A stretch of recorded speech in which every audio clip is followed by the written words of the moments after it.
യേശു പുതുജീവൻ പകർന്നിടും.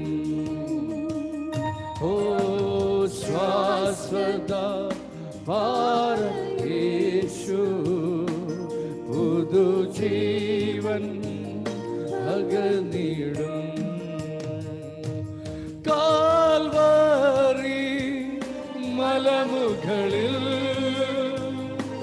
കോടും കായും പാണികളിൽ കാൽവരി മലമുകളിൽ കോടും പാണികളിൽ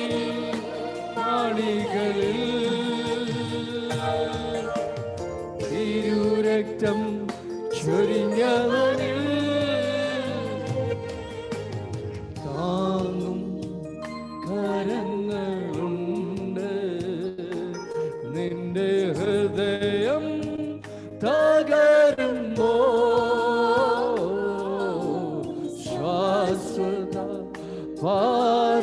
യേശു പുതുജീവൻ പകർന്നിടും. ഓ ശ്വാസത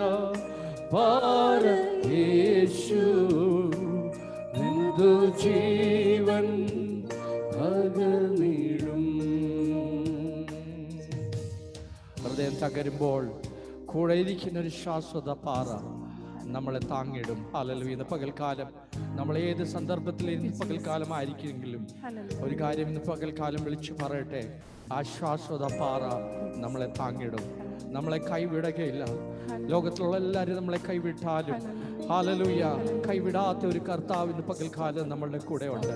കൺമണി പോലെ എന്നെ കരുതുവാൻ തക്കോണം, ഉള്ളം കരത്തിൽ എന്നെ വഹിക്കുവാൻ തക്കോണം, തള്ളിക്കളയാതെ മാറോട് ചേർത്ത് സ്നേഹിക്കുന്ന ഒരു യേശുവിന്റെ പകൽക്കാലം നമ്മളുടെ മധ്യത്തിലുണ്ട്.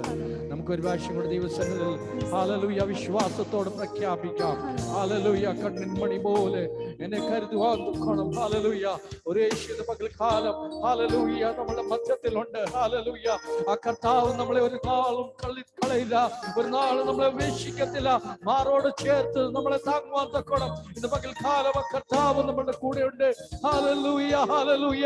The Lord will never leave you, never forsake you. He is the Lord who will hold your right hand and will be with you forever and ever. He is the God who has promised our walk ചെയ്ത മാറാത്ത ജീവൻ. Hallelujah വാക്ക് മാറാത്ത കർത്താവ് ഇന്ന് പകൽക്കാലം നമ്മളുടെ മധ്യത്തിലുണ്ട്. നമുക്ക് ഒരുമിച്ച് പാടാം. ഹല്ലേലൂയ കണ്ണിൻ മണി പോലെ എന്നെ കരുതുവാൻ, ഉള്ള കരത്തിൽ എന്നെ വഹിക്കുവാൻ. Hallelujah oh Jesus. ഹല്ലേലൂയ ഓ റിബാബാരബ ചിഖാലാരബ ഹന്ദലേ ഉഡദല റെബിഖാരബ. ഹല്ലേലൂയ നമുക്ക് ഒരുമിച്ച് പാടാം. ഹല്ലേലൂയ ഓ റിബാബാരബ ചിഖാലാരബ ഹന്ദലേ ഉഡദല റിഖാലാരബ സെദലേ റിബിഖാരബ.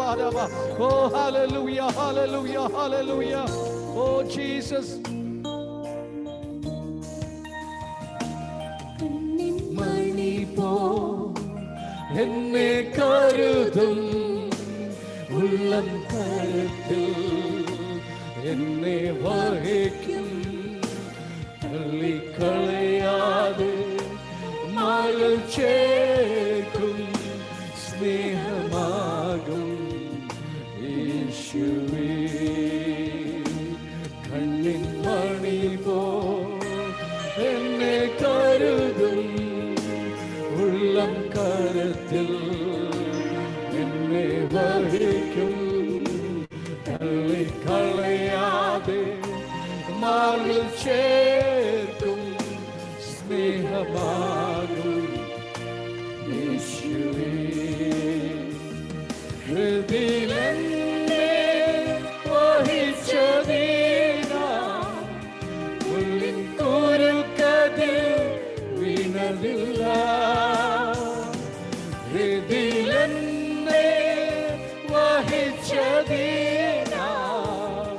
ഉള്ളിൻ കുരുക്കതിൽ വീണതില്ല. കണ്ണിൽ തന്നെ നോക്കിയതീനാ, തുമ്പമൊന്നും ഈശില്ല. കണ്ണിൽ തന്നെ നോക്കി വലിയതീന തുമ്പമൊന്നും വീഴ്ചയില്ല. കണ്ണിൻ മണി പോ എന്നെ കരുതും ഉള്ളം കരത്തിൽ എന്നെ വഹിക്കും. തള്ളിക്കളയാതെ മാറിൽ ചേർക്കും സ്നേഹമാകും യേശുവേ. ഹല്ലേലൂയ. പ്രാണനേക്കാൾ അരികിലുള്ളതാൽ ഭയപ്പെടുവാൻ ഇനി കാര്യമില്ല. പ്രാണനേക്കാൾ ഹല്ലേലൂയ അരികുള്ളതാൽ ഭയപ്പെടുവാൻ ഇനി ഒരു കാര്യമില്ല. പ്രിയപ്പെട്ടവർ, ഇന്ന് പകൽക്കാലം നമുക്ക് പറയാം, പ്രാണനേക്കാൾ അരികിലുള്ള കർത്താവ് നമ്മുടെ അരികിലുണ്ടെന്നാൽ നമുക്ക് ഭയപ്പെടേണ്ട യാതൊരു ആവശ്യമില്ല. ഹല്ലേലൂയ. Oh Jesus. അരികിലുള്ളതാൽ ഭയപ്പെടുവാൻ കാര്യമില്ല.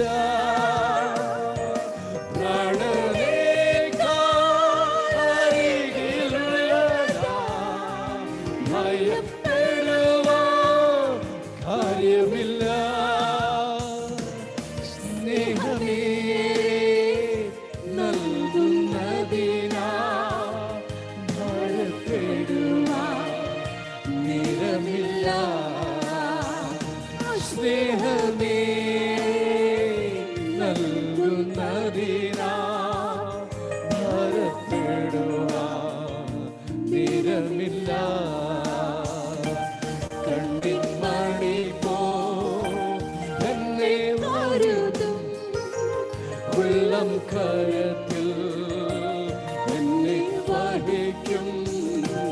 തള്ളിക്കളയാതെ മാറിൽ ചേർക്കും സ്നേഹമാകും യേശുവേ. കർത്താവെ, തള്ളിക്കളയാതെ നമ്മളെ ചേർത്ത് മാറോട് ചേർത്ത് സ്നേഹിക്കുന്ന ഒരു യേശു ഇന്ന് പകൽക്കാലം നമ്മളുടെ മധ്യത്തിലുണ്ട്. കർത്താവെ, ഞങ്ങളെ സ്നേഹിക്കുവാനും ഞങ്ങളെ കരുതുവാനും ഞങ്ങളെ പ്രയാസത്തിൻ്റെ സമയത്ത് ഞങ്ങളെ താങ്ങുവാനും ഞങ്ങളെ കൂടെ ഇരിക്കുന്ന യേശുവേ, ഇന്ന് പകൽക്കാലം അങ്ങ് ഞങ്ങൾ സ്തുതിക്കുന്നു, അങ്ങ് ഞങ്ങൾ വാഴ്ത്തുന്നു. ഈ നല്ല സമയത്തിനായി സ്തോത്രം ചെയ്യുന്നു കർത്താവെ.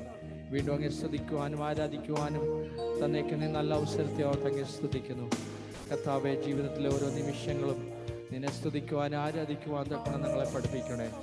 ഞങ്ങളുടെ ദിവസങ്ങളെ എണ്ണുവാൻ തക്കണം ഞങ്ങളെ പഠിപ്പിക്കണേ. നിന്റെ സ്നേഹത്തോടെ നിന്റെ സ്നേഹത്തിൽ വസിക്കുവാൻ ഞങ്ങളെ പഠിപ്പിക്കണേ. നിന്റെ വരവിന് വേണ്ടി കർത്താവെ ആശയോടെ ജീവിക്കുവാൻ തക്കണം ഞങ്ങളെ പഠിപ്പിക്കണേ. അങ്ങനെ കരങ്ങളെ ഒരു പ്രാവശ്യം കൂടെ താഴ്ത്തി സമർപ്പിക്കുന്ന പ്രാർത്ഥന കേട്ടനായി സ്തോത്രം ചെയ്യും യേശുവിന്റെ നാമത്തിൽ. പ്രിയ കർത്താവേ, തനവെ കൊടുത്ത മകളെ കൊടുമായി മകനെ കൊടുമായി ദൈവം അനുഗ്രഹിക്കണം. താവി പുതിയ വർഷം പുതിയ കൃപകളും പുതിയ ശക്തിയും കൊടുത്ത് ഉന്നതമായ ദർശനത്തോടെ പ്രിയാങ്കലിനെ ഉപയോഗിക്കണമെന്ന് ഞങ്ങൾ അങ്ങയോട് പ്രാർത്ഥിക്കുന്നു. ഈ സുമുള്ള സകലരെയും സ്തോത്രത്തോടെ താഴ്ത്തി ദൈവത്തെ സമർപ്പിക്കുന്നു. താവി അങ്ങയുടെ നാമം മാത്രം ഉയർത്തപ്പെടട്ടെ. അടിയങ്ങളെ താഴ്ത്തുന്നു. അങ്ങനെ ഒരു വേടിയങ്ങളെ ഒരുക്കിക്കാട്ടെ. സകലവും യേശുവിന്റെ നാമത്തേടിയും ചോദിക്കുന്നു. കൃപയുണ്ടായി കേൾക്കണമേ. ആമേൻ. ആമേൻ. Praise the Lord. Thank you so much, Pastor Wesley and Pastor George Thomas. പ്രാർത്ഥന ഞങ്ങളെ സഹായിച്ച കർത്തദാസന്മാരോട് ഞങ്ങൾ ഹൃദയംഗമായ നന്ദി അറിയിക്കുന്നു. ഇന്ന് കർത്താവ് നമ്മളെ അറിയുന്ന പോലെ 2023 ഫസ്റ്റ് സൺഡേയിലെ ഫസ്റ്റ് തേഴ്സ്ഡേ ആണ് വന്നിരിക്കുന്നത്. ഇത് വളരെ അനുഭവമുള്ളതായ ഒരു കർത്താവ് ദാസിയാണ്. ആ ദാസിയെ പറ്റി ഞാൻ അല്പമായി ഒരു ചെറിയ ഇൻഫർമേഷൻ ഞാൻ ഫ്ലയറിൽ അയച്ചിരുന്നു. നിങ്ങളൊക്കെയും അത് കണ്ടു കാണുമായിരിക്കും. നമ്മുടെ കുഞ്ഞുങ്ങളൊക്കെയും ചെയ്യുന്ന പോലെ പ്രിയ മകളും പ്രായമായി വിവാഹ ജീവിതത്തിൽ പ്രവേശിച്ചു. ചില വർഷങ്ങൾ ഒരു കുടുംബമായി ഹൈദരാബാദിന്റെ പ്രദേശത്ത് കർത്താവിന് വേരോട് ബന്ധപ്പെട്ട് അവിടെ ആയിരിക്കാൻ സഹായിച്ചു. തികച്ചും നമുക്ക് അപ്രതീക്ഷിതം തോന്നുന്നെങ്കിലും കർത്താവിന്റെ വഴികളെ ചോദ്യം ചെയ്യുവാൻ നമുക്ക് റൈറ്റ്. എനിക്ക് പാസ്റ്റർ ബിജുവിനെ എനിക്ക് വളരെ അറിയാവുന്ന കർത്തദാസനാണ്. പല പ്രാവശ്യങ്ങൾ സംസാരിക്കെടുക്കുകയും ചെയ്തിട്ടുണ്ട്. ഒരു ദിവസം ഞാൻ മീറ്റിങ്ങിൽ കയറി ഒന്ന് സഹോദരന്മാര് വലിയൊരു സൈലൻസ് ആണ് പ്രാർത്ഥിക്കുന്നത്. അത് കഴിഞ്ഞ് ഞാൻ അന്വേഷിച്ചപ്പോഴാണ് അറിയുന്നത് ഞങ്ങളുടെ മീറ്റിംഗ് ലീഡ് ചെയ്യുന്ന ബിജു ദേവസ്വനിലേക്ക് ചേർക്കപ്പെട്ടു.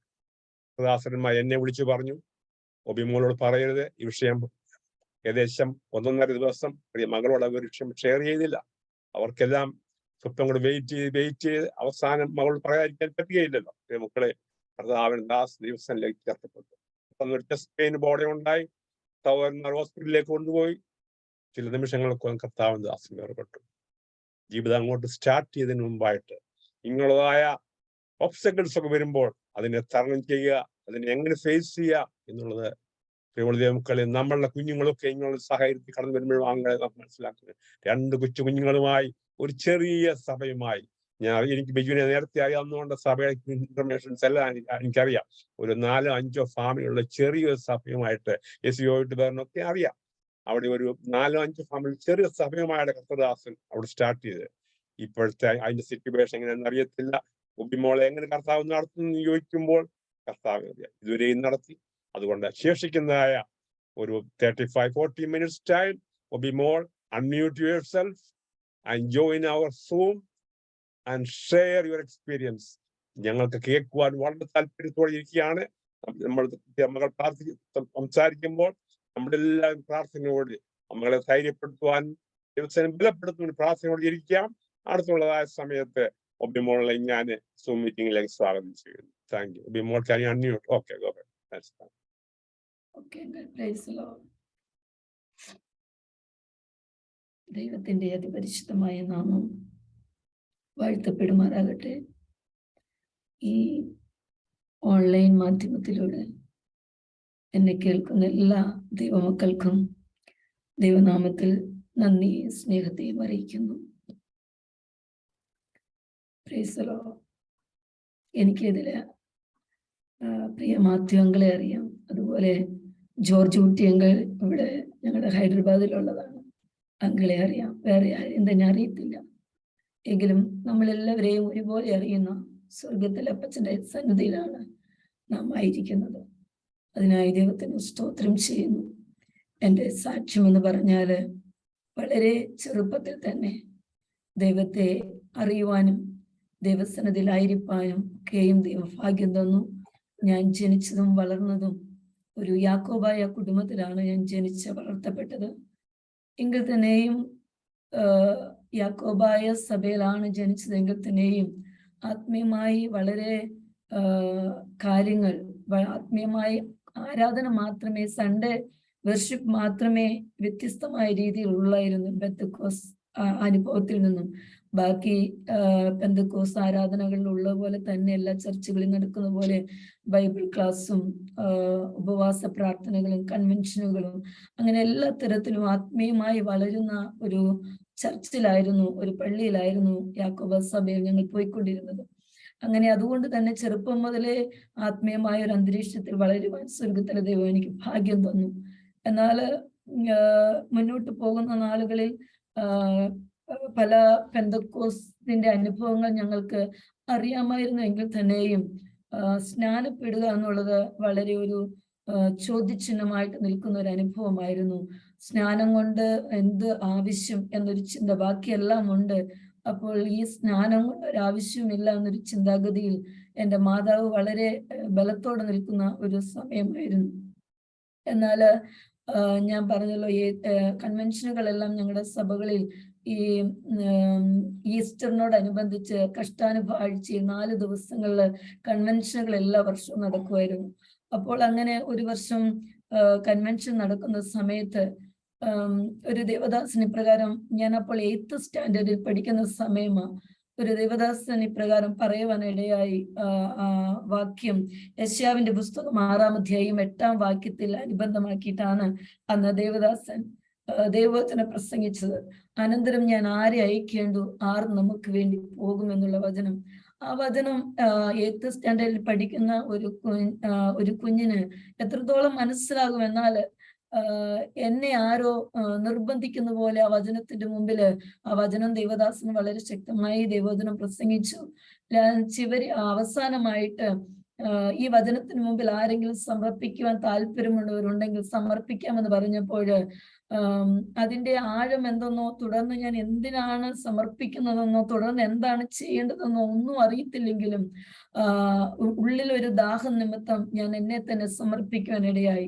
അപ്പോൾ ഞാൻ ദൈവത്തോട് പറഞ്ഞത് ഇങ്ങനെയാണ്: ഞാൻ 8th സ്റ്റാൻഡേർഡിൽ പഠിക്കുകയാണ്. തുടർന്ന് 10th കഴിഞ്ഞ് ഇന്റർമീഡിയറ്റെങ്കിലും പഠിച്ചതിന് ശേഷം ദൈവവചനം പഠിക്കാൻ കടന്നു പോകാമെന്നും കർത്താവിന്റെ വേല ചെയ്യാമെന്നും ഞാൻ അറിയാത്ത ഒരു പ്രായത്തിൽ അങ്ങനെ ദൈവസന്നിധിയിൽ സമർപ്പിക്കുവാനിടയായി. എന്നാൽ ആ സമർപ്പണമെല്ലാം കഴിഞ്ഞു. ചെറുപ്രായമാണ്, കളിച്ചുകൊണ്ടിരിക്കുന്ന സമയമാണ്. അതെല്ലാം നമ്മൾ മറന്നുപോയി. പിന്നീട് പഠിത്തം മുന്നോട്ട് പോയി 10th കഴിഞ്ഞു, ഇന്റർമീഡിയറ്റ് കഴിഞ്ഞു. എന്നാൽ ഇന്റർമീഡിയറ്റില് വളരെ അനുഗ്രഹിക്കപ്പെട്ട ഒരു വിജയം ദൈവം എനിക്ക് നൽകി തരുവാനിടയായി. എന്ന ഫസ്റ്റ് ക്ലാസ് മാർക്കോടുകൂടെ ഇന്റർമീഡിയറ്റ് ഞാൻ പാസ്സായി. എന്നാൽ അത് കഴിഞ്ഞപ്പോൾ ഞാൻ തുടർന്നുള്ള പഠനത്തിന് വേണ്ടി ഏകദേശം ഞങ്ങൾക്ക് ചുറ്റുപാടുള്ള ഒരു 35-40 കിലോമീറ്റർ ദൂരെയുള്ള 4 കോളേജുകളിലായിട്ട് ഞാൻ ആപ്ലിക്കേഷൻ അയച്ചു തുടർന്നുള്ള പഠനത്തിന് വേണ്ടി. എന്നാൽ അവിടെ ഒന്നും ആപ്ലിക്കേഷൻ അയച്ചു ഇങ്ങനെ കാത്തിരിക്കുക, എന്നാൽ എവിടെ നിന്നും എനിക്കൊരു മറുപടി ലഭിക്കുവാനായിട്ട് ഇടയായി തീർന്നില്ല. അപ്പോൾ ഞാൻ എൻ്റെ അടുത്തുള്ള, ഞാൻ സ്കൂളിൽ പഠിച്ചതിൻ്റെ അടുത്തുള്ള കോളേജിൽ ചെന്ന് അന്വേഷിച്ചപ്പോൾ അങ്ങനെ ഒരു ആപ്ലിക്കേഷനെ അവിടെ ചെന്നിട്ടില്ലെന്ന് അറിയുവാനിടയായി. എനിക്ക് വളരെ നിരാശയായി. ഞാൻ ദൈവത്തോട് ചോദിച്ചു, ഇത്രത്തോളം പ്രാർത്ഥിച്ചിട്ടും ആത്മീയമായി വളർന്നിട്ടും എന്തുകൊണ്ട് എനിക്ക് പഠിക്കുവാനുള്ള ഒരു ഓപ്പർച്യൂണിറ്റി, ഒരു വഴി തുറന്നു വരുന്നില്ല എന്ന് ഞാൻ ദൈവത്തോട് ചോദിച്ചപ്പോൾ ദൈവം ഞാൻ 8th സ്റ്റാൻഡേർഡിൽ പഠിച്ച സമയത്ത് എടുത്ത തീരുമാനം, ദൈവത്തോട് പറഞ്ഞ കാര്യങ്ങൾ ദൈവം ഒരു സ്ക്രീനിൽ എന്ന പോലെ എന്നെ കാണിക്കുവാനായിട്ട് ഇടയായി തീർന്നു. അത് ഞാൻ ഇങ്ങനെ കണ്ടപ്പോഴാണ്, അത് ദൈവത്തിന്റെ ആത്മാവ് എന്നെ കാണിച്ചു തന്നപ്പോഴാണ് ഞാൻ എടുത്ത തീരുമാനങ്ങൾ എന്താണെന്ന് എനിക്ക് ഓർമ്മയിലേക്ക് കടന്നു വരുവാൻ ഇടയായി തീർന്നത്. തുടർന്ന് ഞാൻ ദൈവത്തോട് പറഞ്ഞു, കർത്താവേ, അങ്ങനെയാണ് തമ്പുരാന്റെ ഇഷ്ടമെങ്കിൽ ഞാൻ അതിനു വേണ്ടി എന്നെ സമർപ്പിക്കാം എന്ന് പറഞ്ഞ് പിന്നെയും ദൈവസന്നിധിയിൽ സമർപ്പിച്ചു. വീട്ടുകാരോട്, പപ്പയോടും മമ്മിയോടും കാര്യം പറഞ്ഞു. ആദ്യമൊന്നും അവർക്ക് അംഗീകരിക്കാൻ കഴിഞ്ഞില്ല. കാരണം അവരുടെ ചിന്താഗതി, അവർക്ക് ഞാൻ 8th പഠിച്ച സമയത്ത് എടുത്ത തീരുമാനമൊന്നും അവർക്ക് അറിയത്തില്ല. അപ്പോൾ എന്റെ നിരാശ കൊണ്ടാണ് അവരിങ്ങനെ പറഞ്ഞതെന്ന് ആദ്യം അവർ പ്രതികരിച്ചു. ആദ്യം അവർക്ക് താല്പര്യമില്ലായിരുന്നു. വചനം പഠിക്കുന്ന, വേല ചെയ്യുന്നതൊക്കെയും ഇഷ്ടമാണെങ്കിൽ തന്നെയും പെട്ടെന്നൊരു സുപ്രഭാതത്തിൽ ഒരു വാക്ക് പറഞ്ഞപ്പോൾ അവർക്കത് അംഗീകരിക്കുവാൻ കഴിഞ്ഞില്ല. എന്റെ നിരാശ കൊണ്ടാ പറയുന്നതെന്ന് പറഞ്ഞു. എന്നാൽ പിന്നീട് അവർ അതിനെ സമ്മതിച്ചു. എന്നാൽ സമ്മതിച്ചെങ്കിൽ തന്നെയും ബൈബിൾ കോളേജിൽ പോകണമെങ്കിലും അതിന്റെ ആപ്ലിക്കേഷൻ എല്ലാം കൊടുക്കേണ്ട സമയം അവിടെയും കഴിഞ്ഞു. എന്നാൽ തിരുവല്ല നവജീവോദയം എന്ന ബൈബിൾ കോളേജിൽ ഞങ്ങൾക്ക് പരിചയമുള്ള ഒരു ഫാദർ ഉണ്ട്. ആ ഫാദറുമായിട്ട് ബന്ധപ്പെട്ട് ഞാൻ ബൈബിൾ കോളേജിൽ പഠിക്കുവാനായിട്ട് തീരുമാനമെടുത്തു. അവിടെ ഒരു ജനുവരി 12-നാണ് ക്ലാസ് സ്റ്റാർട്ട് ആകുന്നത്. ജനുവരി 12th ഈവനിങ് ആണ് ക്ലാസ്. അപ്പൊ രാവിലെ അവിടേക്ക് കടന്നു ചെല്ലണം. അങ്ങനെ അതൊരു മൺഡേ ആയിരുന്നു. ഞാൻ പോകുവാനായിട്ട് എല്ലാ കാര്യങ്ങളും ക്രമീകരിച്ചു. അങ്ങനെ സൺഡേ, 11th സൺഡേ, അപ്പോൾ യാക്കോബ സഭയിൽ തന്നെയാണ് പോയിക്കൊണ്ടിരിക്കുന്നത്. 11th സൺഡേ ഞാൻ ചർച്ചിൽ പോകുവാനായിട്ട് ഇങ്ങനെ റെഡി ആകുന്ന സമയത്ത് പോസ്റ്റ്മാൻ ഭവനത്തിലേക്ക് കടന്നു വന്നു. അങ്ങനെ സൺഡേ ഒരിക്കലും പോസ്റ്റ്മാൻ വരാറില്ല. സൺഡേ അവർക്ക് ലീവാണ്. എന്നാൽ അന്ന് പോസ്റ്റ്മാൻ ഭവനത്തിലേക്ക് കടന്നു വന്ന് അദ്ദേഹം ഒരു കാർഡ് എൻ്റെ കയ്യിൽ ഏൽപ്പിച്ചു. ഇത് ഒബിമോൾക്കുള്ളതാണെന്ന് പറഞ്ഞു. ഞാൻ നോക്കിയപ്പോൾ ഞാൻ അതിശയിക്കുമാറ് ഞാൻ കൊടുത്തിരുന്ന കോളേജുകളിൽ ഒന്നിൽ നിന്ന് വന്ന അഡ്മിഷൻ കാർഡാണത്. എന്നാൽ ആദ്യം ഞാൻ ആ കാർഡ് നോക്കി, ആദ്യം ഒന്ന് സംശയിച്ചു നിന്നു എങ്കിൽ തന്നെയും ഞാൻ ആ കാർഡ് അവിടെ വെച്ച് ചർച്ചിൽ കടന്നുപോയി. അന്ന് യാക്കോബ സഭയിലുള്ള ആരാധനയാണ്, കുർബാനയെന്ന് പറയുമല്ലോ. അത് അവിടെ നടക്കുന്നുണ്ടെങ്കിൽ തന്നെയും അവിടെ എന്താണ് സംഭവിക്കുന്നത്, എന്താണ് പറയുന്നത് ഒന്നും അന്ന് എനിക്ക് അറിഞ്ഞുകൂടായിരുന്നു. എന്നാൽ ഞാൻ കടന്നു ചെന്ന് നിന്ന സ്ഥലം പോലും ഇപ്പോഴും എൻ്റെ മൈൻഡിൽ അങ്ങ് ഫീഡായിട്ടുണ്ട്. അങ്ങനെ ഞാൻ ആരാധനയ്ക്ക് അവിടെ നിൽക്കുന്ന സമയത്ത് ഞാൻ ദൈവത്തോട് ചോദിച്ചു, കർത്താവേ, എനിക്ക് പഠിക്കാൻ കടന്നു പോകണമെന്ന് ആഗ്രഹമുണ്ട്. എൻ്റെ പിതാവിനൊരു ഹെൽപ്പ് ആകണമെന്ന്. വളരെ കഷ്ടപ്പെട്ടാണ് ഞങ്ങൾ എൻ്റെ പിതാവ് മാധവനെ വളർത്തിയത്. അപ്പോൾ അവർക്കൊരു ഹെൽപ്പ് ആകണമെന്ന് എൻ്റെ മനസ്സിൽ ആഗ്രഹമുണ്ട്. എന്നാൽ ഞാൻ ദൈവത്തോട് എടുത്ത തീരുമാനം ഇങ്ങനെ ആയതുകൊണ്ട് എന്ത് ചെയ്യണം എന്നറിയാത്തൊരു പരിസ്ഥിതിയിൽ ഞാനിങ്ങനെ അവിടെ ആ ആലയത്തിൽ തന്നെ ഇങ്ങനെ നിൽക്കുക. അങ്ങനെ നിന്നുകൊണ്ടിരിക്കുന്ന സമയത്ത് എനിക്ക് ഒരു തീരുമാനവും എടുക്കുവാൻ കഴിയുന്നില്ല. ഈ ഒരു സൈഡിൽ കാർഡ്, ഒരു സൈഡിൽ ബൈബിൾ കോളേജിൽ പോകുവാൻ എടുത്തിരിക്കുന്ന തീരുമാനം, അങ്ങനെ രണ്ടിന്റെയും മധ്യത്തിൽ ഞാൻ വളരെ കുഴഞ്ഞിരിക്കുന്നതായ, വേദനപ്പെട്ടിരിക്കുന്നതായ സമയത്ത് ദൈവത്തിന്റെ ആത്മാവ് എന്നോട് ഇങ്ങനെ സംസാരിക്കുവാനിടയിൽ. ദൈവത്തിന്റെ ആത്മാവാണ് ഇപ്പൊ ഞാൻ വിശ്വസിക്കുന്നു. കാരണം ഞാനിങ്ങനെ ആലയത്തിൽ നിൽക്കുന്ന സമയത്ത് എല്ലാവരും അവിടെ കുർബാന കണ്ടുകൊണ്ട് നിൽക്കുക. എന്നാൽ എൻ്റെ അടുത്ത് നിന്ന് ആരോ പറയുക, നീ പഠിക്കുവാനായിട്ട് കടന്നുപോയാല് ആ പഠനം പൂർത്തീകരിക്കുവാൻ ഞാൻ നിന്നെ അനുവദിച്ചില്ലെങ്കിലോ എന്നൊരു ശബ്ദം എൻ്റെ കാതുകളിൽ മുഴങ്ങുവാനിടയായി. അതിങ്ങനെ ആവർത്തിച്ചു മുഴങ്ങിക്കൊണ്ടേയിരുന്നു. എന്നാല് അപ്പൊ ഞാൻ ചിന്തിച്ചു, പഠിക്കുവാൻ കടന്നുപോയി പഠനം പൂർത്തീകരിച്ചെങ്കിൽ മാത്രമേ ഒരു ജോലിയോടുള്ള ബന്ധത്തിൽ മുന്നോട്ട് പോകുവാനായിട്ട് കഴിയത്തുള്ളൂ. അപ്പോൾ പഠനം പൂർത്തീകരിക്കുവാൻ ദൈവം അനുവദിച്ചില്ല എങ്കിൽ എൻ്റെ ജീവിതം അവിടെ ഫുൾ സ്റ്റോപ്പ് ആയി തീരും. അപ്പോൾ ഞാൻ ദൈവത്തോട് പറഞ്ഞു, കർത്താവേ, അപ്പന്റെ ഹിതം അങ്ങനെയാണെങ്കിൽ ഞാൻ വചനം പഠിക്കുവാൻ കടന്നു പോവുകയും തുടർന്ന് കർത്താവിന്റെ വേലയുള്ള ബന്ധത്തിലായിരിക്കാൻ ആഗ്രഹിക്കുകയും ചെയ്യുന്നു എന്ന് പറഞ്ഞ് ദൈവത്തോട് അന്ന് ഒരു തീരുമാനം എടുക്കുവാൻ ഇടയായി. അങ്ങനെ ഞാൻ ഭവനത്തിൽ കടന്നു വന്ന് ബൈബിൾ കോളേജ് പിറ്റേ ദിവസം രാവിലെ തിരുവല്ലയ്ക്ക് യാത്രയാകണം. അതിന്റെ ക്രമീകരണങ്ങൾ ചെയ്തപ്പോൾ മമ്മി എന്നോട് ചോദിച്ചു, പഠിക്കുവാനായിട്ട് കാർഡ് വന്നു, ഇനി എന്താ നിന്റെ തീരുമാനം? അപ്പൊ ഞാൻ പറഞ്ഞു, ഇല്ല, ഞാൻ പോകുന്നില്ല, ബൈബിൾ കോളേജിൽ തന്നെ പോവുകയാണ്. അപ്പോൾ മാതാവ് ഒരു കാര്യം പറഞ്ഞു, ജീവിതത്തിൽ പിന്നീട് ഒരു ദിവസം പോലും, ഒരു സമയത്ത് പോലും, ഏതവസ്ഥകൾ കടന്നു വന്നാലും ഞാൻ പഠിക്കുവാനായിട്ട് എന്നെ വിട്ടില്ല, പഠിക്കാൻ ഒരു സാഹചര്യം എനിക്ക് ലഭിച്ചില്ല എന്ന് പറയുവാനായിട്ട് ഇടയായി തീരരുത്. ജീവിതത്തിൽ മുന്നോട്ടുള്ള അവസ്ഥകളിൽ എന്ത് വേണമെങ്കിലും ജീവിതത്തിൽ സംഭവിക്കാം. എന്നാൽ അതിന്റെ നടുവിൽ പഠിക്കുവാൻ കഴിഞ്ഞിട്ടില്ല എന്നൊരു ഭാരം ഒരിക്കലും ഞങ്ങൾ പറഞ്ഞു കേൾക്കരുത് എന്ന് മാതാവ് പറയാനിടയായി. അപ്പോൾ ഞാൻ പറഞ്ഞു, ഇല്ല, അങ്ങനെ ഒരു വാക്ക് ഒരിക്കലും ഇനി മുന്നോട്ടുള്ള നാളുകളിൽ പറയത്തില്ലെന്ന് അവർക്ക് വാക്ക് കൊടുത്ത് ഞാൻ പിറ്റേ ദിവസം ബൈബിൾ കോളേജിൽ പഠിക്കുവാൻ കടന്നുപോയി. അങ്ങനെ ദൈവകൃപയാൽ 2 വർഷം ബൈബിൾ കോളേജിൽ പഠിച്ചു, BTH എടുത്തു. തുടർന്ന് അപ്പോഴും യാക്കോബ സഭയിൽ തന്നെയാണ് കടന്നു പോകുന്നത്. എന്നാൽ അതിന്റെ ഇടയ്ക്ക് ബൈബിൾ കോളേജിലെ പഠിത്തം, 2 വർഷത്തെ പഠിത്തം പൂർത്തീകരിച്ചതിന് ശേഷം ഞാൻ സ്നാനപ്പെടുവാനിടയായി. സ്നാനപ്പെടാനൊക്കെയും വേറെ കാരണങ്ങളുണ്ട്. അതൊക്കെയും ഇതിന്റെ നടുവിൽ പറഞ്ഞു കഴിഞ്ഞാൽ സമയം ലഭിക്കത്തില്ല. അതുകൊണ്ട് ആ വിഷയത്തിലേക്കൊന്നും ഞാൻ കടന്നു പോകുന്നില്ല.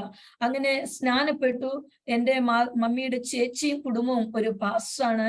അപ്പോൾ അവരുടെ അടുക്കൽ ഞാൻ എപ്പോഴും കടന്നു പോവുകയാണ്. അങ്ങനെ ഒരു ആത്മീയ ബന്ധവും കൂടെ എനിക്ക് അധികമായി ദൈവത്തോടുള്ളത് കൊണ്ട് അങ്ങനെ ഒരു സാഹചര്യത്തിൽ എനിക്ക് സ്നാനപ്പെടുവാൻ ദൈവം സഹായിച്ചു. അപ്പോൾ അങ്ങനെ സ്നാനപ്പെട്ടു എങ്കിൽ തന്നെയും ബൈബിൾ കോളേജിലെ പഠനം കഴിഞ്ഞ് ഞാൻ യാക്കോബ സഭയുടെ കീഴിലുണ്ടായിരുന്ന മിനിസ്ട്രിയാണ് സെന്റ് പോൾസ് മിഷൻ എന്ന് പറയുന്നത്. ആ സെന്റ് പോൾസ് മിഷന്റെ നേതൃത്വത്തിൽ ആദ്യം കേരളത്തിൽ അട്ടപ്പാടി ട്രൈബൽസിന്റെ ഇടയിലും തുടർന്ന് മധ്യപ്രദേശിൽ ഭോപ്പാലിലും കർത്താവിന്റെ വേല ചെയ്യുവാൻ ദൈവം ഇടയാക്കി. തുടർന്ന് വിവാഹപ്രായമാകുന്നു എന്ന് പറഞ്ഞ് ഭവനത്തിലേക്ക് വിളിച്ചു വരുത്തി 2-3 ആലോചനകൾ കടന്നു വന്നു. 3ാമതായിട്ട് കടന്നു വന്ന ആലോചനയാണ് എൻ്റെ അച്ഛനുമായുള്ള വിവാഹം. അങ്ങനെ കർത്താവിന്റെ വിവാഹം നടക്കുന്ന സമയത്ത് അച്ഛൻ GFL ആയിരുന്നു വർക്ക് ചെയ്തുകൊണ്ടിരുന്നത്, KP യോഗന്നാന്റെ ഇതിനകത്ത്. എന്നാൽ അപ്പോഴേ ഞാൻ വിവാഹാലോചന വന്നപ്പോൾ എനിക്ക് ആദ്യം താല്പര്യമില്ലായിരുന്നു. കാരണം കർത്താവിന്റെ ശബ്ദം കേട്ട് ഇറങ്ങിയ ഒരു വ്യക്തിയാണ് ഞാൻ. അച്ഛൻ അപ്പോൾ ഓഫീസിലാണ്. ഇവിടെ GFA ഹൈദരാബാദില് വലിയൊരു GFAക്ക് വലിയൊരു ബൈബിൾ സ്കൂളും കാര്യങ്ങൾ ഓഫീസെല്ലാം ഉണ്ട്. അപ്പോൾ ആ ഓഫീസിലാണ് അച്ഛൻ വർക്ക് ചെയ്യുന്നത്. അപ്പോൾ അച്ഛൻ ഓഫീസിൽ പോകും, എനിക്ക് വീട്ടിലിരിക്കുക മാത്രമേ വഴിയുള്ളൂ, വേറെ മാർഗമൊന്നുമില്ല. അപ്പോൾ ആദ്യം എനിക്ക് നിരാശയായിരുന്നു. കാരണം കർത്താവിന് വേണ്ടി സമർപ്പിച്ചിറങ്ങിയിട്ട് വീട്ടിൽ തന്നെ ഇരിക്കുന്ന ഒരു സാഹചര്യം എനിക്കത് പ്രയാസമായിരുന്നു. എന്നാൽ ഈ ആലോചന കടന്നു വന്നപ്പോൾ പല എൻ്റെ ബന്ധുക്കളായ പലരും എന്നോട് പറഞ്ഞു, ദൈവവേല എന്ന് പറയുന്നത് ബൈബിൾ എടുത്തുകൊണ്ട് നടക്കുന്നത് മാത്രമല്ല, കർത്താവിന്റെ വേല ചെയ്യുന്ന ദൈവദാസനെ ശുശ്രൂഷിക്കുന്നതും അദ്ദേഹത്തിന് ആവശ്യമായി കൈത്താങ്ങൾ കൊടുക്കുന്നതെല്ലാം, പ്രാർത്ഥന സപ്പോർട്ടായിട്ട് എല്ലാം നിൽക്കുന്നത് ദൈവവേലയുടെ ഒരു ഭാഗമാണെന്ന് പറഞ്ഞ് എന്നെ പ്രിയപ്പെട്ടവർ ബലപ്പെടുത്തി. അങ്ങനെ വിവാഹം നടന്നു. വിവാഹം നടന്ന് ഞങ്ങളിങ്ങനെ പ്രാർത്ഥിച്ചുകൊണ്ടിരുന്നു കുടുംബമായി കർത്താവിന്റെ വേല ചെയ്യുവാനുള്ള സാഹചര്യങ്ങൾക്ക് വേണ്ടി. അങ്ങനെ മുന്നോട്ട് പോയിക്കൊണ്ടിരിക്കുന്ന സമയത്താണ് GFIയുടേതായ ആ ഒരു ഉപദേശങ്ങളെല്ലാം മാറി കടന്നു വരുന്ന സാഹചര്യങ്ങൾ ഉണ്ടായത്. അങ്ങനെ ഞങ്ങൾക്ക് 2011 GFIയിൽ നിന്ന് റിസൈൻ ചെയ്യുവാൻ തക്കമുള്ള ഒരു സാഹചര്യം കടന്നു വന്നു. അങ്ങനെ 2011 ഞങ്ങള് GFIയിൽ നിന്ന് റിസൈൻ ചെയ്തു. എന്നാൽ GFIയിൽ നിന്ന് റിസൈൻ ചെയ്യുന്നതിന് മുമ്പ് അച്ഛൻ അങ്ങനെ ഓഫീസിൽ കടന്നു പോകുമെങ്കിൽ തന്നെയും താൻ ഒരു മാസത്തിൽ 15 to 20 days ഈ ഹൈദരാബാദ്, ആന്ധ്ര, തെലങ്കാന, അന്ന് രണ്ടല്ല ഒന്നാണ്. ആന്ധ്ര ഒരു സംസ്ഥാനമായിട്ട് നിൽക്കുന്ന സമയം ഇപ്പോൾ അത് രണ്ടായിട്ടുണ്ടെങ്കിൽ തന്നെയും ഈ ആന്ധ്ര തെലങ്കാനയിലുള്ള എല്ലാ വില്ലേജുകളിലും കയറി ഇറങ്ങി. അപ്പോൾ GFIയിലെ മൊബൈൽ ടീം എന്ന് പറയുന്ന ഒരു ഗ്രൂപ്പായിട്ട് ഒരു 7 പേര് ചേർന്ന ഒരു മൊബൈൽ ടീം എന്ന് പറയുന്ന ഒരു ഗ്രൂപ്പ് ഉണ്ട്. ആ ഒരു ടീമായിട്ട് കടന്നുപോയി അച്ഛൻ വില്ലേജുകളെല്ലാം കയറി ഇറങ്ങി താൻ കർത്താവിന്റെ വേല ചെയ്തു. ഒരു വില്ലേജ് കടന്നു ചെന്നാല് അവിടെ ശുശ്രൂഷ ചെയ്യുന്ന പാസ്റ്ററുമായി ചേർന്ന് നിന്ന് 1 week അവരോടുകൂടെ കർത്താവിന്റെ വേല വില്ലേജിലുള്ള എല്ലാ വീടുകളും കയറി ഇറങ്ങി ട്രാക്റ്റുകൾ കൊടുക്കും, ഈവനിങ് ഫിലിം ഷോ കാണിക്കും. അങ്ങനെ എല്ലാം ചെയ്ത് കർത്താവിന്റെ വേലയിൽ നിൽക്കുമായിരുന്നു. കാരണം എൻ്റെ അച്ഛന് ദൈവം അനേകം കഴിവുകൾ കൊടുത്തിട്ടുണ്ട്. ദൈവത്തിന്റെ വേലയുള്ള ബന്ധത്തില് താന് മാജിക്കുകൾ ചെയ്യും. അപ്പോൾ വില്ലേജിലൊക്കെ എത്ര ക്രൂരരാണെന്ന് പറഞ്ഞാലും ഒരു മാജിക്ക് കാണിക്കുമ്പോൾ ആദ്യം കുഞ്ഞുങ്ങൾ കൂടി വരും, പിന്നീട് അല്പം വയസ്സായ പ്രിയപ്പെട്ടവർ കടന്നു വരും, തുടർന്ന് അവർ കടന്നുപോയി ഭവനങ്ങളുള്ള മറ്റു പ്രിയപ്പെട്ടവർ വിളിച്ചുകൊണ്ടുവരും മാജിക് കൊണ്ട്, ഫിലിം ഷോ ഉണ്ട് എന്നൊക്കെ പറഞ്ഞുകൊണ്ട്. അങ്ങനെ ഏത് വിധത്തിലും ദൈവത്തിലേക്ക് ജീവിതങ്ങളെ ദൈവസ്ഥാനത്തിലേക്ക് കൊണ്ടുവരുവാനായിട്ട് എൻ്റെ അച്ഛന് ദൈവം ഒരു കൃപ കൊടുത്തിരുന്നു. അതുകൊണ്ട് ആദ്യം മാജിക് കാണിച്ച് ജീവിതങ്ങളെ അവർ കൂടിയിരിക്കുന്ന സ്ഥലങ്ങളിലേക്ക് ചർച്ചിലാണെങ്കിൽ ചർച്ചിലേക്ക് കൂട്ടിവരുത്തും. അങ്ങനെ ഒരു 1 week അവിടെ വേല ചെയ്യുക, പാസ്റ്ററോട് ചേർന്ന് വേല ചെയ്യും. തുടർന്ന് അപ്പോൾ 1 week അവര് അധ്വാനിച്ച അപ്പോൾ ലഭിക്കുന്ന ആത്മാക്കളെ അവിടെ ശുശ്രൂഷിക്കുന്ന ദൈവദാസനെ ഏൽപ്പിച്ച് വേറെ വില്ലേജുകളിൽ കടന്നു പോകും. അങ്ങനെ എല്ലാ മാസവും 15 to 20 days താന് ഓഫീസിൽ വർക്ക് ചെയ്യുമ്പോൾ തന്നെയും ഇങ്ങനെ മിനിസ്ട്രി ആയിട്ട് കടന്നു പോകുമായിരുന്നു. അങ്ങനെ നോക്കിയാൽ ആന്ധ്ര, തെലങ്കാന സംസ്ഥാനത്ത് താൻ കടന്നു ചെല്ലാത്ത വില്ലേജുകൾ എന്ന് പറയുന്നത് ഇല്ല എന്ന് തന്നെ പറയാം. അങ്ങനെ കർത്താവിന്റെ വേലയിൽ ഓളം പ്രവർത്തിക്കുവാൻ, അധ്വാനിപ്പാൻ ദൈവം പ്രിയദാസന് അവകാശം കൊടുത്തു. അങ്ങനെ ഞങ്ങൾ 2011 റിസൈൻ ചെയ്തു. ഏകദേശം ഒരു 2 വർഷക്കാലം ഒരു ദേവദാസനോടുള്ള ബന്ധത്തിൽ ഒരു ചർച്ചുമായി ബന്ധപ്പെട്ട് ഒരു ദേവദാസന്റെ കൂടെ വർക്ക് ചെയ്യുവാൻ ദൈവം ഞങ്ങൾക്ക് ഭാഗ്യം ചെയ്തു. അതിനുശേഷമാണ് ഞങ്ങള് 2013 ഇപ്പോൾ ആയിരിക്കുന്ന ഈ വേലയുമായിട്ട് ഹൈദരാബാദിലേക്ക് പിന്നെയും കടന്നു വരുന്നത്. എന്നാൽ ഇത് ഈ ആദ്യം അച്ഛന് പല ദേവദാസന്മാരും സഭാ ശുശ്രൂഷകളെ കുറിച്ച് പറയുമ്പോൾ തനക്ക് താല്പര്യമില്ലായിരുന്നു. കാരണം ഒരു സഭാ ശുശ്രൂഷകനായിട്ട് ദൈവം എന്നെ വിളിച്ചിട്ടില്ലെന്ന് പറഞ്ഞ് പല സാഹചര്യങ്ങളും താൻ ഒഴിഞ്ഞു മാറിയിട്ടുണ്ട്. എന്നാൽ അവസാനം ദൈവം ആഗ്രഹിച്ചതുപോലെ തന്നെ കുടുംബമായി കർത്താവിന്റെ വേല ചെയ്യുവാൻ ദൈവം ഞങ്ങൾക്ക് ഭാഗ്യം ചെയ്തു. കഴിഞ്ഞ 9 വർഷക്കാലം കർത്താവിന്റെ ശുശ്രൂഷയുള്ള ബന്ധത്തിൽ കുടുംബമായിട്ട് ഈ ദേശത്ത് സഭയോടുള്ള ബന്ധത്തിലായിരിക്കാൻ സ്വർഗത്തിന്റെ ദൈവം ഞങ്ങളെ ഇടയാക്കി. എന്നാൽ ഈ വേലയ്ക്ക് കടന്നു വന്നതിന് ശേഷം സെപ്പറേറ്റ് മുമ്പ് ചെയ്തുകൊണ്ടിരുന്ന പോലെ ഒരു വേലയല്ല സഭാ ശുശ്രൂഷ എന്ന് പറയുന്നത്. വളരെ വേദനകളും ദുഃഖങ്ങളും ഞെരുക്കങ്ങളും നിറഞ്ഞ ഒരു അവസ്ഥയാണ് സഭയുടെ ശുശ്രൂഷ എന്ന് പറയുന്നത്.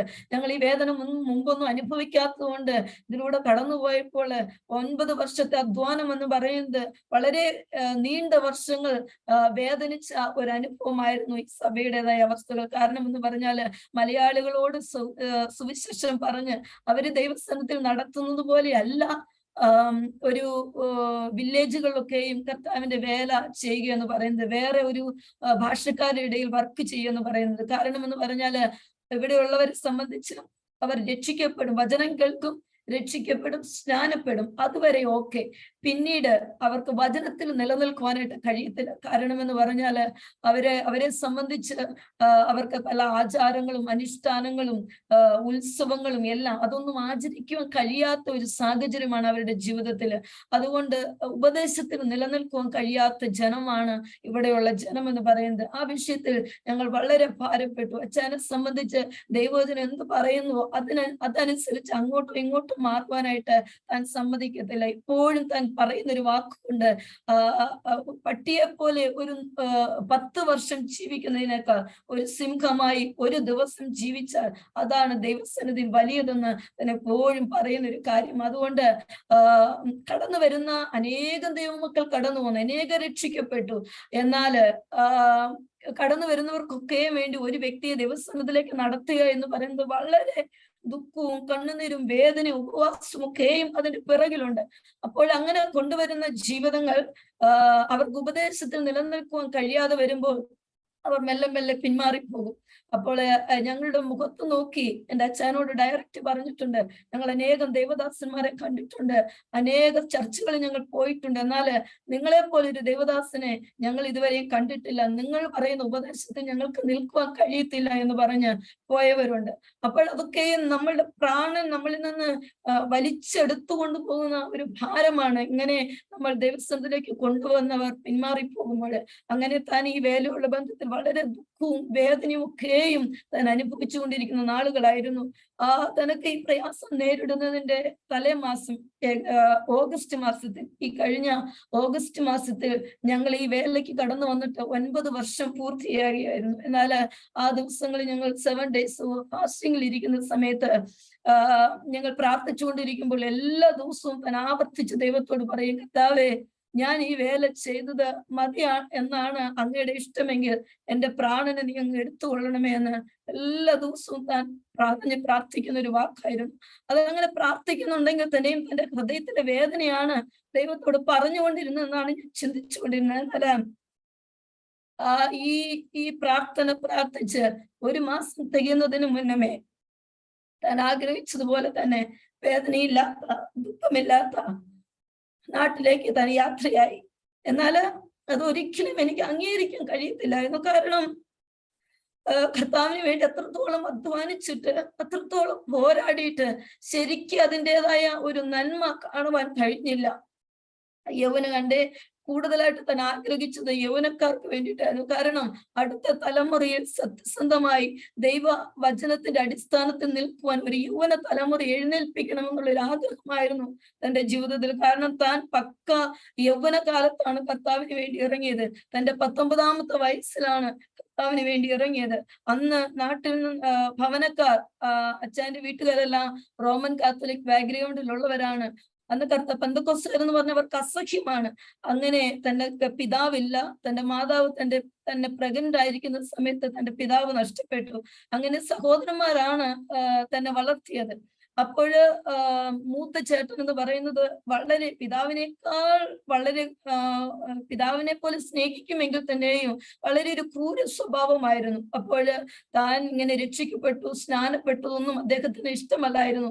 അങ്ങനെ ബൈബിൾ കോളേജിൽ പഠിക്കുവാൻ കടന്നുപോയപ്പോൾ തന്റെ ഭാഗം വീതം വെച്ച് മാറ്റിയിട്ട് നീ ഇതിൽ പണിയെടുക്കണമെന്ന് പറഞ്ഞ് തനക്ക് ഭാഗം വീതം വെച്ച് കൊടുത്തു. എന്നാൽ താൻ അത് അംഗീകരിക്കാതെ ഒന്നും വേണ്ട എന്ന് പറഞ്ഞ് തന്റെ 19ാമത്തെ വയസ്സിൽ കർത്താവിന്റെ വചനം പഠിക്കുവാനായിട്ട് കടന്നുപോയ വ്യക്തിയാണ്. അപ്പോൾ തന്നെ അടിച്ച് ഇറക്കി വിടുകയാണ് ചെയ്തത്. ലാസ്റ്റ് ആയിട്ട് തന്റെ മൂത്ത ചേട്ടൻ അടിച്ച ഭവനത്തിൽ നിന്ന് ഇറക്കി വിട്ടതാണ്. അതിനുശേഷം താൻ നാട്ടിലേക്ക് കടന്നു ചെല്ലുന്നത് ഞങ്ങളുടെ വിവാഹത്തോടുള്ള ബന്ധത്തിലാണ് തിരിച്ച് നാട്ടിലേക്ക് കടന്നു ചെല്ലുന്നത്. അപ്പോൾ അത്രത്തോളം വേദനയും ദുഃഖവും എല്ലാം കർത്താവിന്റെ വേലയുള്ള ബന്ധത്തിൽ അനുഭവിച്ചിട്ടുണ്ട്. അപ്പോ ആ വേദനയ്ക്കും ദുഃഖത്തിനും ആ ഒരു ഭാരത്തിനുമുള്ള നന്മയൊന്നും വേലയുള്ള ബന്ധത്തിൽ തനിക്ക് കാണുവാനായിട്ട് കഴിഞ്ഞില്ല. അപ്പോൾ എനിക്ക് ഒരിക്കലും അത് അംഗീകരിക്കാൻ കഴിഞ്ഞില്ല. കാരണം ഇത്രത്തോളം ചെയ്തിട്ടും എന്തുകൊണ്ട് ഇങ്ങനെ സംഭവിച്ചു എന്നൊരു ചോദ്യം എന്റെ മുമ്പിലുണ്ടായി. ഞാൻ അനേകരോട് ഈ ഒരു ചോദ്യം ചോദിക്കുവാനിടെ എന്തുകൊണ്ട്. എന്നാൽ ഒരു ദൈവദാസൻ എന്നെ വിളിച്ചിട്ട് പ്രകാരം പറഞ്ഞു, തനക്കും എന്റെ അച്ഛനെ വ്യക്തിപരമായിട്ട് അറിയാവുന്നവർക്ക് അറിയാം. താനുമായിട്ട് ഒരു പ്രാവശ്യം സംസാരിച്ചാല് പിന്നീട് അദ്ദേഹത്തെ മറക്കത്തില്ല ആരും. അതുപോലെ ഒരു ആത്മീയ ബന്ധം ആരുമായിട്ട് സംസാരിച്ചാൽ തനക്കുണ്ടായിരുന്നു. അപ്പോഴ് എന്റെ അച്ഛനെ ഞങ്ങളുമായിട്ട് അത്ര ഒരു കോണ്ടാക്ട് ഉള്ള ഒരു ദേവദാസൻ എന്നോട് പറഞ്ഞു, ദൈവം അറിയാതെയല്ല ഇതൊന്നും സംഭവിച്ചത്. തനക്കും ആദ്യം ഒന്നും അത് മനസ്സിലാക്കുവാനായിട്ട്, അത് അംഗീകരിക്കാനായിട്ട് കഴിഞ്ഞില്ല. എന്നാൽ താൻ ദൈവസന്നിധിയിൽ ഇരുന്നപ്പോൾ ദൈവം തന്നോട് ഒരു കാര്യം പറഞ്ഞു, ഞാൻ എല്ലാം ചെയ്യുന്നത് നന്മയ്ക്ക് വേണ്ടിയിട്ടാണ് ചെയ്യുന്നത്. തന്നെ കുറിച്ച് ഞാൻ ആഗ്രഹിച്ച വേല ഞാൻ ചെയ്തു തീർത്തു. ദൈവവചനം നമ്മളോട് ഇങ്ങനെ പറയുന്നുണ്ട്, 7, 10 ഏറെയായാൽ 80 വന്ന് വചനം നമ്മൾക്ക് ആയുസ് കൽപ്പിക്കുമ്പോൾ 80 വയസ്സിൽ ചെയ്തു തീർക്കേണ്ടതായ ആ ഒരു ഉത്തരവാദിത്വം, ഏൽപ്പിച്ച വേല തന്റെ 46ാമത്തെ വയസ്സുകൊണ്ട് താൻ ചെയ്തു തീർത്ത് ദൈവസന്നിധിയിലേക്ക് ചേർക്കപ്പെടുവാനായിട്ട് ഇടയായിട്ടുണ്ട്. എന്നാൽ അപ്പൊ ഞാൻ ആ ദേവദാസനോട് ചോദിച്ചു, ഒരുപക്ഷെ അത് ശരിയായിരിക്കാം, എങ്കിൽ തന്നെയും ചെറുപ്രായത്തിൽ ദൈവത്തിന് വേണ്ടി ഇറങ്ങി വന്ന എന്റെ ജീവിതം, എന്നാൽ എന്റെ മാതാപിതാക്കളുടെ കെയറിൽ ഞാൻ അത്രയും 12th ഇന്റർമീഡിയറ്റ് പഠിച്ചു. അപ്പോൾ വരേക്കും ഒരു ജീവിതം എന്തെന്ന് എനിക്ക് അറിയത്തില്ല. അങ്ങനെ ഒരു സാഹചര്യത്തിലാണ് ഞാൻ ബൈബിൾ കോളേജിൽ കടന്നുപോയത്. ബൈബിൾ കോളേജിൽ കടന്നുപോയി വേറെയുള്ള ബന്ധത്തിൽ ആയിരിക്കുമ്പോൾ തന്നെ വിവാഹം നടന്നിട്ടും ഞാൻ ജീവിതം എന്തെന്ന് പഠിച്ചിട്ടില്ല. കാരണം എന്റെ അച്ഛനെ സംബന്ധിച്ച് താൻ എനിക്കൊരു ഭർത്താവാണോ, ഒരു ബ്രദറാണോ, ഒരു പിതാവാണോ എന്നൊന്നും എനിക്ക് അറിയത്തില്ല. അങ്ങനെ എല്ലാമായിട്ട് എന്നോട് ചേർന്ന ഒരു വ്യക്തി പെട്ടെന്നൊരു സുപ്രഭാതത്തിൽ രാത്രി ഒരുമിച്ച് ഉറങ്ങാൻ കിടന്നു. പെട്ടെന്നൊരു സുപ്രഭാതത്തിൽ നേരം പുലരുന്നതിന് മുന്നമേ എന്നെ നിന്ന് നഷ്ടപ്പെടുമ്പോൾ അതൊരിക്കലും എനിക്ക് അംഗീകരിക്കാൻ കഴിയാതെ ഞാൻ ചോദിച്ചൊരു കാര്യം, ദൈവം എന്തുകൊണ്ട് എന്നെ ഓർത്തില്ല? എന്നാൽ താൻ പറഞ്ഞു, ആ ദേവദാസൻ എന്നോട് പറഞ്ഞു, ദൈവം അറിയാതെയല്ല ഒന്നും സംഭവിച്ചിരിക്കുന്നത് കൊണ്ട് തന്നെ ഏൽപ്പിച്ച വേല താൻ തീർത്തു. ദൈവം തീർത്തിട്ടാണ് തന്നെ വിളിച്ചുകൊണ്ട് പോയത്. ഇനി ദൈവം ആഗ്രഹിക്കുന്ന ഒരു ശുശ്രൂഷ സിസ്റ്ററിലൂടെയാണ് ദൈവം ഇവിടെ ചെയ്തെടുക്കാൻ പോകുന്നെന്ന് പറയുവാനായിട്ടിടയായി. അപ്പൊ ഞാൻ പറഞ്ഞു, ദൈവം ആഗ്രഹിച്ചത് ഒരുപക്ഷെ ഞാൻ ആ ചെറുപ്രായത്തിൽ ദൈവസന്നിധിയിൽ സമർപ്പിച്ചത് പൂർത്തീകരിക്കണമെങ്കിൽ ഇങ്ങനെയെല്ലാം സംഭവിക്കണമായിരിക്കാം, അതെനിക്ക് അറിഞ്ഞുകൂടാ. എങ്കിലും അത് ചെയ്യണമെങ്കിൽ തന്നെയും എന്റെ അച്ഛൻ ഉള്ളപ്പോൾ തന്നെ ദൈവത്തിന് എന്നെ പ്രയോജനപ്പെടുത്താം. എന്നാൽ പലപ്പോഴും എന്റെ അച്ഛൻ എന്നോട് പറയാറുണ്ട്, നീ ഇങ്ങനെ പല ദേവദാസന്മാരും പ്രവചനാത്മാവിലൂടെ പ്രവചിച്ച് പറയുമ്പോൾ താൻ എന്നോട് പറയും, നീ ഇങ്ങനെ പുറകിൽ നിൽക്കേണ്ട വ്യക്തിയല്ല, നീ മുന്നോട്ട് വരണം എന്ന് പറയുമ്പോൾ ഞാൻ പറയുമായിരുന്നു, അച്ഛാ തലയുള്ളപ്പോൾ വാലിന്റെ ആവശ്യമില്ല, തലയ്ക്ക് ഒരു പ്രാധാന്യതയുണ്ട്, തലയുള്ളപ്പോൾ തല തന്നെ പ്രവർത്തിക്കണമെന്ന് പറയാറുണ്ടായിരുന്നു. അപ്പോൾ ആ ദേവദാസൻ പറഞ്ഞു, ദൈവത്തിന്റെ ആത്മാവ് ഞാൻ ഈ ദേവദാസൻ എന്നോട് ഈ കാര്യങ്ങളെല്ലാം പറയുമ്പോൾ ഞാൻ ലാസ്റ്റ് ഈ വാക്ക് പറഞ്ഞു. അപ്പോൾ ആ ദേവദാസൻ പറഞ്ഞു, ദൈവത്തിന്റെ ആത്മാവ് എന്നോട് പറഞ്ഞതും ഇത് തന്നെയാ, സിസ്റ്ററിന്റെ വായിൽ നിന്ന് തന്നെ സിസ്റ്റർ എന്നോട് അത് പറയുവാനായിട്ട് ഇടയായല്ലോ എന്ന്. എന്നാൽ പ്രിയ ദൈവമക്കളെ, ദൈവം ആഗ്രഹിക്കുന്ന ഒരു വേലയുണ്ട് എന്ന് ഞാൻ സമ്മതിക്കുന്നു. എന്നാൽ ഒരു സ്ത്രീ എന്ന നിലയിൽ എല്ലാറ്റിനും ഒരു ലിമിറ്റേഷൻ ഉണ്ട്. നമുക്ക് ഒരു പാസ്റ്റർ കടന്നു ചെന്ന് പ്രവർത്തിക്കുന്ന പോലെ നമുക്ക് കടന്നു ചെന്ന് പ്രവർത്തിക്കാൻ കഴിയത്തില്ല, ഒരു ഭവനത്തിൽ പോകാൻ കഴിയത്തില്ല. എല്ലാറ്റിനും ഒരു ലേഡി എന്ന നിലയിൽ എല്ലാറ്റിനും ഒരു ലിമിറ്റേഷൻ ഉണ്ട്. എങ്കിലും ദൈവത്തിന്റെ കൃപയിൽ ആശ്രയിച്ച് കഴിഞ്ഞ സെപ്റ്റംബർ 12 വെളുപ്പിന് എന്റെ അച്ഛൻ ലോകത്തിൽ നിന്ന് മാറ്റപ്പെട്ടു. ആ നിമിഷം മുതൽ ഈ സമയം വരെയും സ്വർഗത്തിലെ ദൈവം എന്നെ ബലപ്പെടുത്തിക്കൊണ്ടിരിക്കുന്നു. ഒരിക്കലും എനിക്കറിയത്തില്ല ഈ ബലവും ശക്തിയൊക്കെയും എന്നെ സംബന്ധിച്ച് എങ്ങനെയാണ് എനിക്ക് ലഭിക്കുന്നത്. എന്നെ വ്യക്തിപരമായിട്ട് അറിയാവുന്നവർ പലരും അവര് സംസാരിക്കുന്നത് ഞാൻ കേട്ടിട്ടുണ്ട്. ഒബിമോൾ ഇനി 2 കുഞ്ഞുങ്ങളുമായി എന്ത് ചെയ്യുമെന്ന് അവര് സംസാരിക്കുന്നത് ഞാൻ കേട്ടിട്ടുണ്ട്. കാരണം എന്നെ വ്യക്തിപരമായിട്ട് അറിയാവുന്നവർക്ക് അറിയാം, ഞാൻ സ്വന്തമായിട്ട് ഒന്നും ചെയ്ത് ശീലമില്ലാത്തൊരു വ്യക്തിയാ. ഞങ്ങളുടെ തൊട്ടടുത്താണ് കടകളെല്ലാം. അവിടെ ഒരു പാൽ പാക്കറ്റ് മേടിക്കാൻ പോലും അച്ഛൻ മീറ്റിങ്ങിന് പോകുന്ന സമയത്ത് സമസ്തവും ഭവനത്തിൽ കൊണ്ടുവന്ന് തന്നിട്ടാണ് അച്ഛൻ കടന്നു പോകാറുള്ളത്. അപ്പോൾ ഒരു പാൽ പാക്കറ്റ് മേടിക്കാൻ കടന്നുപോയി പോലും എനിക്ക് ശീലമില്ലാത്തൊരു വ്യക്തിയാണ്. അങ്ങനെ ഇരിക്കുന്ന സമയത്ത് ഈ സാഹചര്യങ്ങളിലൂടെ എല്ലാം കടന്നു പോകുവാൻ, അതിന്റെ മധ്യത്തിലെല്ലാം ധൈര്യത്തോടെ ഇരിപ്പാൻ സ്വർഗത്തിലെ ദൈവം എന്നെ ഇടയാക്കുന്നു. തുടർന്ന് ഇപ്പോഴും ഞങ്ങള് വേറെയുള്ള ബന്ധത്തില് ഹൈദരാബാദിൽ തന്നെ ആയിരിക്കുന്നു. സൺഡേ ആരാധന, അത് മാത്രമല്ല അച്ഛൻ ചെയ്തുകൊണ്ടിരുന്ന എല്ലാ വേലകളും തുടർന്നും നടന്നുകൊണ്ടിരിക്കുന്നു. വീക്കിലി 4 days ബൈബിൾ സ്റ്റഡി ഉണ്ട്. അത് സൺഡേ ആരാധന, പിന്നീട് ഒരു ഭാരമായിട്ടുള്ള വിഷയം എന്ന് പറഞ്ഞാൽ, ഞങ്ങൾക്ക് ഇവിടെ നിന്ന് ഏകദേശം 20 കിലോമീറ്റർ ദൂരെ ഒരു വില്ലേജിൽ ഒരു മിനിസ്ട്രി ഉണ്ട്. അവിടെ മാത്രം കടന്നു പോകാൻ കഴിയാത്ത പരിസ്ഥിതി ഞങ്ങളായിരിക്കുന്നു എങ്കിൽ തന്നെയും തുടർന്ന് ഇത്രത്തോളം ബലപ്പെടുത്തിയ ദൈവം തുടർന്നും അതിനുള്ള മുഖാന്തരവും ദൈവം ഒരുക്കും എന്നുള്ള പ്രത്യാശയോടുകൂടി ഞാൻ ആയിരിക്കുന്നു. എനിക്ക് 2 പെൺകുഞ്ഞുങ്ങളാണ്. മൂത്തമോള് 12th പഠിക്കുന്നു, രണ്ടാമത്തെ മോള് 7th സ്റ്റാൻഡേർഡിൽ പഠിക്കുന്നു. ഞങ്ങളെ ഓർത്ത് പ്രാർത്ഥിക്കണം. പ്രിയാങ്കൾ പറഞ്ഞതുപോലെ ഒരു ചെറിയ സഭയാണ്. ഞാൻ പറഞ്ഞല്ലോ, വിശ്വാസികൾ അനേകർ കടന്നു വന്നെങ്കിൽ തന്നെയും ഇപ്പോൾ നിൽക്കുന്ന ജീവിതങ്ങൾ എന്ന് പറയുന്നത് കർത്താവിന്റെ രാജ്യത്തിൽ എടുത്തുകൊള്ളപ്പെടണം എന്നുള്ള വിശ്വാസത്തോട് നിൽക്കുന്ന പ്രിയപ്പെട്ടവരാണ്. അങ്ങനെ ഈ ചെറിയ സഭയുമായി മുന്നോട്ട് കടന്നു പോകുന്നു. തുടർന്ന് ഒരു പാസ്റ്റർ ഇല്ലാത്ത അവസ്ഥയിൽ സഭയുടേതായ വളർച്ചയും കാര്യങ്ങളൊന്നും എങ്ങനെയൊന്നും അറിയത്തില്ല എങ്കിൽ തന്നെയും ദൈവമാണ് വളർത്തുന്നത്. നടുന്നവനും നനയ്ക്കുന്നവനും ഏതുമില്ല, വളരുമാറാക്കുന്നത് സ്വർഗത്തിലെ ദൈവമാണെന്ന് വചനം നമ്മളെ പഠിപ്പിക്കുമ്പോൾ ദൈവത്തിന്റെ പ്രവൃത്തി അതാതിന്റെ ആഗ്രഹം പോലെ ചെയ്തെടുക്കുമെന്ന് ഞാൻ ഉറച്ചു വിശ്വസിക്കുന്നു. പിന്നെ ഈ ദൈവമക്കൾ ഓരോരുത്തരും ഞങ്ങളെ ഓർത്ത് പ്രാർത്ഥിക്കണം. തലമുറയോർത്ത് കർത്താവിന്റെ വില എല്ലാറ്റിനേക്കാൾ ഉപരിയായി ഞാൻ ആഗ്രഹിക്കുന്ന ഒരു വിഷയം, അച്ചായം വിതച്ച വിത്തുകൾ നഷ്ടമായി പോകാതെ അതിന്റെ ഫലം തനിക്ക് കാണുവാൻ കഴിഞ്ഞില്ലെങ്കിലും അതിന്റെ ഫലം കണ്ട് സന്തോഷിപ്പാനുള്ള ഒരു ഭാഗ്യം സ്വർഗത്തിന്റെ ദൈവം എനിക്ക് നൽകി തരണം. അതിനുവേണ്ടി ദൈവമക്കൾ ഞങ്ങളെ ഓർത്ത് പ്രാർത്ഥിക്കണമേ. ഇപ്പോൾ ഒരു പുരുഷൻ എന്ന നിലയിൽ ദൈവസഭയിൽ ആരാധന ലീഡ് ചെയ്യുവാനൊക്കെയുമായിട്ട് ബൈബിൾ കോളേജിൽ പഠിച്ചൊരു ഒരു പയ്യൻ, ഒരു സഹോദരനുണ്ട്. അവൻ ചെയ്യുന്നു. അദ്ദേഹത്തോടൊപ്പം വചനം പറയുകയും ബൈബിൾ ക്ലാസ് എടുക്കുകയും എല്ലാം ചെയ്ത് ദൈവസഭയായിട്ട് സന്തോഷത്തോടു കൂടി ആയിരിക്കുന്നു. നഷ്ടപ്പെട്ടതിന്റെ വേദന എന്നെ അലട്ടുന്നുണ്ടെങ്കിൽ തന്നെയും ദൈവത്തിന്റെ പ്രത്യാശ നമ്മൾ പാടിയതുപോലെ ആമേ നഷ്ടങ്ങളിലും പതറിടാതെ അതിനൊരു പ്രതിഫലം തരുന്ന ദൈവമാണെന്നുള്ള വിശ്വാസത്തോടെ ഞാൻ മുന്നോട്ട് പോകുന്നു. ദൈവമക്കൾ പിന്നെ